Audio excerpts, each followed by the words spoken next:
코로나19 신규 확진자가 121명 발생하면서 일주일 만에 다시 100명을 넘어섰습니다. 요양병원을 중심으로 확진자가 속출하고 있고 가족과 직장 등 또 다른 감염으로 번지는 양상인데요. 보도국 연결합니다. 김장현 기자.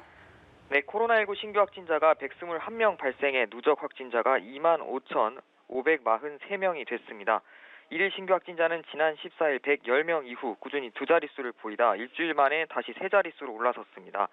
신규 확진자 가운데 국내 지역사회 감염자가 104명, 해외 유입 확진자는 17명입니다.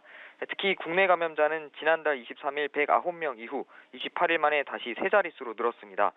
지역별로 보면 경기 62명, 서울 18명, 인천 2명 등 수도권에서 82명 발생해 대부분을 차지했고 이외에 충남 11명, 부산 5명 등이 발생했습니다. 요양병원 등 의료기관을 고리로 한 집단 감염 여파로 확진자가 속출한 영향이 컸습니다. 완치돼 격리해제된 확진자는 63명 늘어 누적 23,647명이 됐습니다. 현재 격리치료 환자는 1,443명으로 이 가운데 위중증 환자는 62명입니다. 사망자는 3명 늘어 누적 453명이 됐습니다. 네, 그런가 하면 독감 백신을 접종한 뒤 숨진 사례가 전국에서 20명 넘게 신고가 됐습니다. 방역 당국은 아직은 접종을 중단할 만한 상황은 아니라는 입장을 거듭 확인했다고요. 네, 독감 백신을 접종받고 숨졌다는 신고가 전국에서 잇따르고 있습니다. 지난 16일부터 현재까지 20명 넘는 사례가 보고됐고 신고가 접수된 지역은 전국 17개 시도 가운데 10곳 정도에 달합니다. 특히 사망 사례 가운데 고령자와 기저질환자가 많은 양상입니다.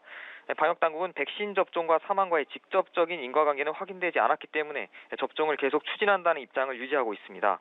고위험군의 경우 독감 백신으로 인한 부작용보다 독감 백신을 맞은 뒤 예방 효과가 훨씬 크다는 점 때문인데요. 독감으로 인한 사망자가 한 해 3,000명 가까이 되기 때문에 독감으로 고위험군에서 폐렴이나 다른 합병증이 생기는 것을 막기 위해 접종이 필요하다는 겁니다. 또 백신 접종을 중단해야 하지 않느냐는 일부 지적에 대해서도 백신 자체의 문제일 가능성을 일축하며 제품 독성 문제는 아니라고 강조했습니다. 현재까지 사망자들이 접종한 백신은 한 회사가 아닌 5개 회사가 제조한 것이고 제조 번호상 일관되게 이상 반응이 나타나지 않았다는 점도 이를 뒷받침한다고 설명했습니다.